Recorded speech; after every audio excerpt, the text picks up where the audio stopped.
Hi everyone! Good morning! I'm back! This is Sam Brusas and welcome back to my YouTube channel. Oh my gosh! This is it guys. Pag-uusapan natin ngayon, deserve nga ba nila ang top 5? Kung sino-sino to? Yan ang tatalakayin natin ngayon. But before anything else, hello Philippines and hello beautiful people! Mabuhay! Kamusta kayong lahat? Sana lahat po kayo ay okay at safe ngayong araw na ito. At syempre sa lahat naman ng mga bago nating subscribers dyan, hello po sa inyo lahat. Maraming salamat guys sa pag-subscribe ninyo. Syempre dito sa channel ko at syempre sa lahat naman ng makamamasam dyan na laging sumusuporta. Araw-araw, lagi-lagi. Maraming salamat guys sa inyo lahat. Syempre, usapang Miss Universe tayo ngayon. So ito nga lang, katatapos lang talaga ng coronation night ng Miss Universe at ito na nakita na natin ang resulta kung sino nga ba ang nanalo ng Miss Universe. Ito nga ay wala nang iba kundi si Miss Nicaragua. Yes, congratulations naman kay Miss Nicaragua. So syempre, sa coronation night ng Miss Universe, nabigla tayo ng bonggang-bongga sa resulta ng kanilang top 5. So, ang tanong ng nakakadami, deserve nga ba yung top 5 ngayong taon na to dito sa Miss Universe? To be honest guys, para sa akin, kung ako tatanungin ninyo, hindi. Yes. At hindi to masasabi ko na best top 5 talaga ngayong taon na to. Kasi, nakakaloka yung resulta. Hindi ko naintindihan. Bigla akong naloka. Charot. So, yon. To be honest, guys, syempre, kung titignan natin yung performance ni Michelle D from the beginning until dito sa top 10 ng evening gown ay talaga namang plakado, pulido. Hindi ko masasabing she's on the top, pero masasabi ko she's a number 2. Para sa akin, ha? Kasi kung titignan mo kasi yung galawan talaga ni Miss Nicaragua, panalo talaga yung galawan niya. To the highest level na siya talaga yung masasabi mo, she's a number 1. Kahit naman sa simula pa lang ng competition, noong pa lang preliminary competition, lahat naman tayo nag-a-agree na she's a number 1 pagdating sa performance level. At walang duda yon. Kahit naman nung coronation night, mas ginalingan niya pa yung palo ng balakang niya, mas ginalingan niya pa yung pasarela niya, yung pag-ikot niya, talaga naman masasabi ko, performance level naman. At talagang masasabi ko, ang galing ng Nicaragua. Plus, nandoon yung beauty, yung beautiful smile. Masasabi ko na perfect. So, talagang para sa akin, si Nicaragua, performance level pasok. Pagdating sa evening gown, masasabi ko yung kanyang evening gown, kung paano niya i-execute to sa entablado, talaga namang attitude. Ando doon talaga yung character. Nandoon yung masasabi mo, wow, ex-senadora. Lalo na yung pagpasok niya, tas bigla niyang hinubad ng dahan-dahan yung shawl niya. Talagang masasabi ko, wow, panalo. Hindi ganun kabongga yung cut ng gown at hindi ganun ka-perfect yung talagang pulido yung gown niya. Pero masasabi mo naman na, grabe, winner yung kanyang execution talaga kung paano niya dalhin yung gown. At wala akong masabi doon. Pagdating naman kay Miss Australia, sobrang na-disappoint ako kay Miss Australia.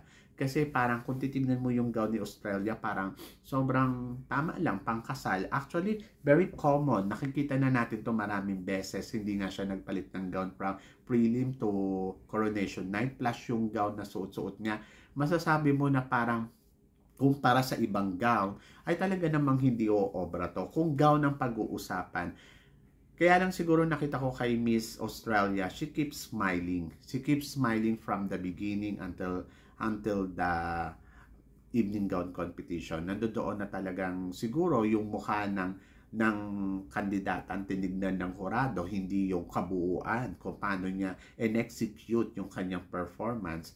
So, para sa akin, si Miss Australia, sa totoo lang, she deserved on the semifinalist. Pero hindi yung sa punto na masasabi ko, hanggang top 5 ba talaga yung dapat marating dito ni Miss Australia? To be honest sa akin, nagagandahan ako kay Miss Australia from the beginning pala ng competition. Pero hindi ko makita yung performance niya na hanggang top 5 talaga. Hindi ko masabing palong-palo, hindi ko masabing she's on the top. Maaaring yes, meron pang mas better sa kanya, either sa swimsuit round pa lang, doon pa lang kay Miss India, mas parang nakita kong palong-palo ang performance ni Miss India.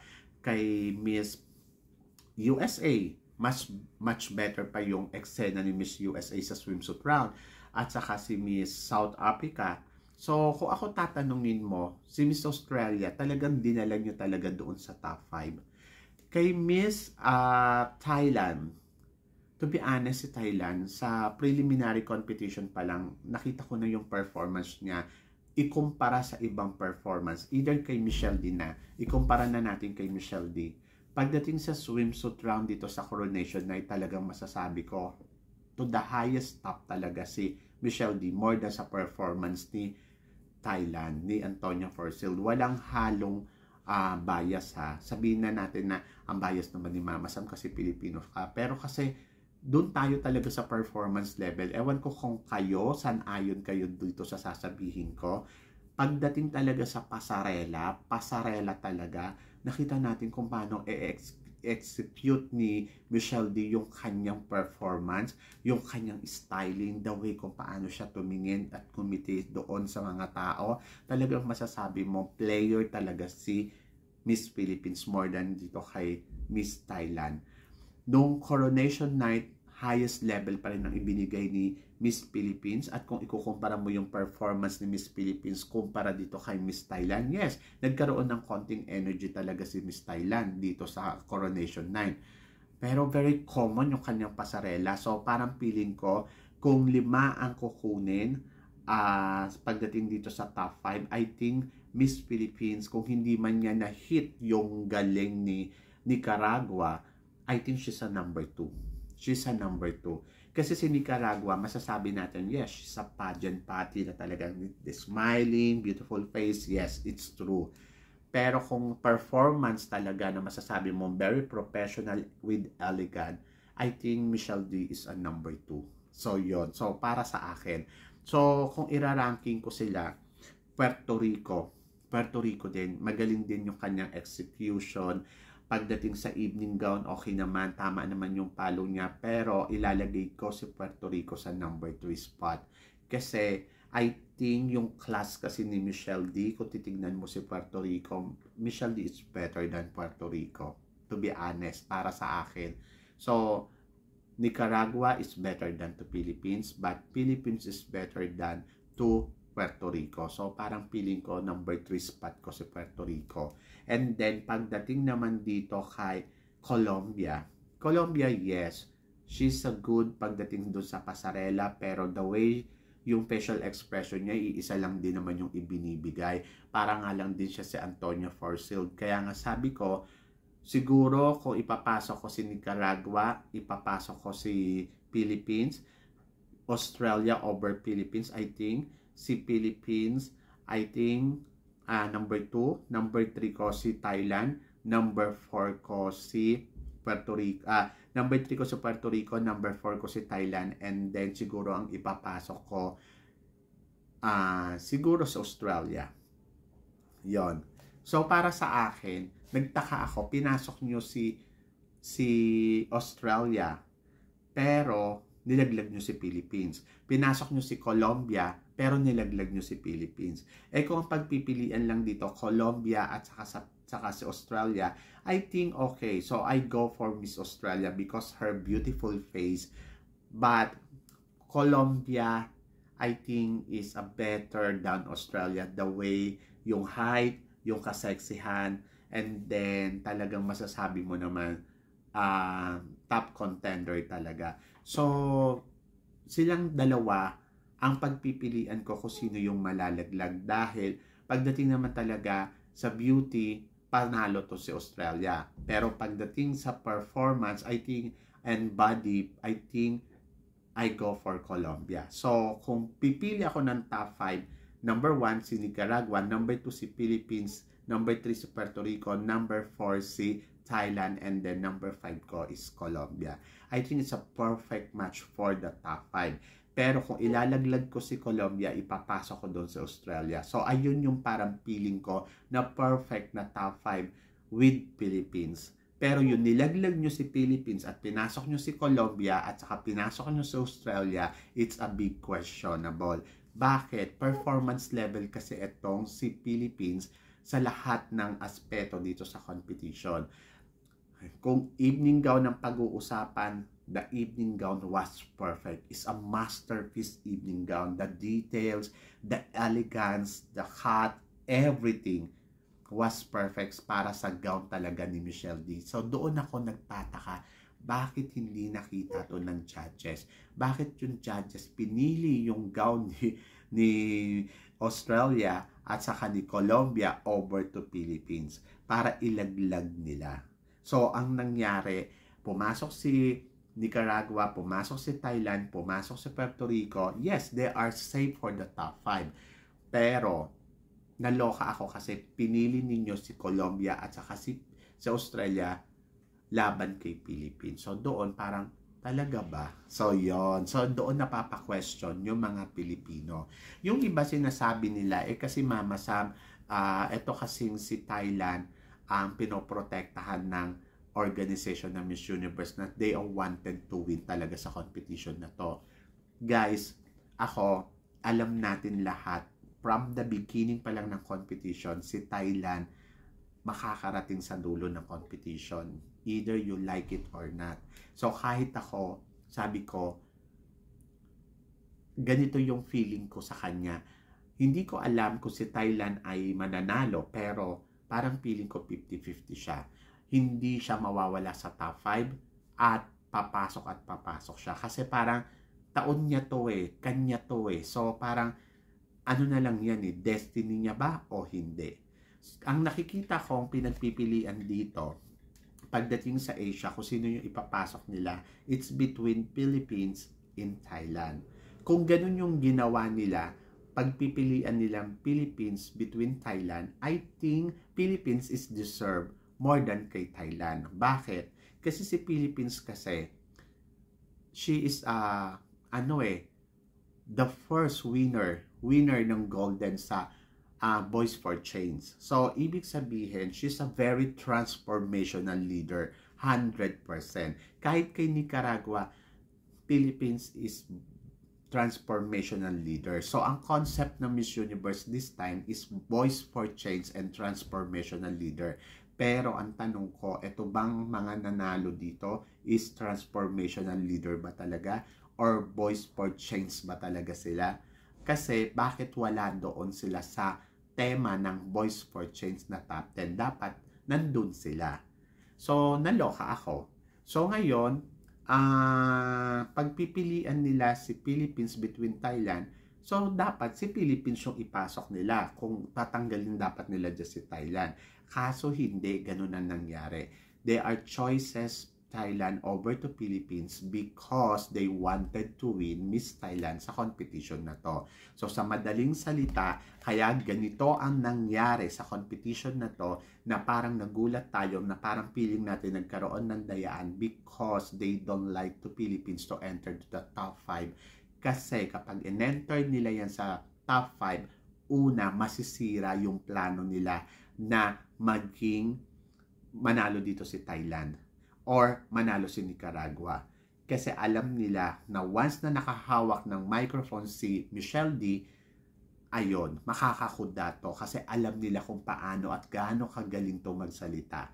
Kaya binigyan lang nila itong ng top 5 dito na alam nila na soso lang ang Q&A. Kaya nga nagbigay lang sila ng mababaw na Q&A kasi kung nilalima nila yung Q&A, baka hindi na makasagot tong mga girls na naipasok nila sa top 5 at mapahiya sila sa tao. So, mababaw yung question because gusto lang nila i-level doon sa kapasidad ng mga kandidatang to para magmukhang intelihento dito sa competition ng Miss Universe. So, yun yung nakikita kong isang dahilan. And then, pangalawa, meron na talaga silang naka-format na top 5. Meron na talaga silang napili na top 5. So, kahit anong galing ng kandidata doon sa semifinals, obviously, may top 5 na ang Miss Universe before, after ng preliminary competition. And then, sa coronation night, nag-on lang ang judging moment nila nung naitawag na yung top 5 at doon na inalam nila kung sino yung pwedeng maging Miss Universe talaga na title holder. Ayun yung nakita ko. So pinanood lang nila na kung ano yung execution ng mga kandidata dito na top 5 na napili ng Miss Universe organization, and then tinignan nila bakit nila ginawa to ngayong taon na to because they are wanted na si Miss Thailand ay manalo dito sa Miss Universe. Bakit? Kasi pag nanalo si Thailand sa Miss Universe, malaki ang may tutulong ng Thailand sa organization ng Miss Universe kasi of course papasok yung inventors, papasok yung mga sponsor. Kasi guys, kung si Philippines ang pipiliin nila, syempre yung excitement hindi ganun ka bongga, more than dito kung si Thailand ang pananalunin nila, talagang bongga ang mangyayari kasi marami silang investment na papasok kasi parang wow, nanalo si Thailand after 32 years.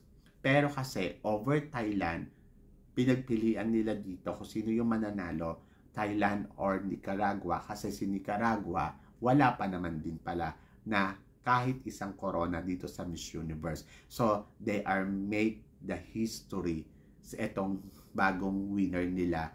And then, maaari na mapag-usapan at syempre makakuha sila ng investment dito sa Nicaragua. Remember, sa Boys for Change, lumaban ang Nicaragua. So, nagbaksak ng pera din yung mga tao. So, siya yung number 2. Kaya, isa din yun sa mga aspeto na tinignan ng Miss Universe, sino nga ba ang papanalunin natin? Si Thailand o si Nicaragua? Kaya ang ginawa nila dito sa pageant nila, naglagay na sila ng top 5 and then doon sa top 5, pagpipilian nila kung sino yung mananalong Miss Universe. Pero protection to kay Nicaragua over to Thailand. So, ganun yung nangyari na nakita ko dito sa competition. Kaya, kahit anong tumbling ang gawin ni Miss Philippines dyan, hindi mabibigyan ng justice yung performance niya because ayaw nilang ipanalo si Philippines ngayong taon na to. Kasi once na makatungtong ito si Michelle D dito sa top 5, masisira yung plano ng Miss Universe organization dahil si Michelle D ang mananalong Miss Universe because sa galing nito pagdating sa communication skills at alam yan ng organization kasi dumaan sila sa closed door interview, nakita nila kung gaano kagaling itong si Michelle D dito sa competition ng Miss Universe. At wala na silang magagawa kapag in-enter nila ito si Philippines dito sa top 5. So ngayon, para lumabas yung plano nila, so eto na yon. Susugal tayo between Nicaragua at saka kay Thailand and then ilapag natin dyan yung top 5 lang. At ito na yung sure na top 5 na papasok. So after nun, nag-judge na ang mga hurado. So yun, ganun yung nangyari dyan, kaya ganun ang ikinalabasan ng istorya niyan.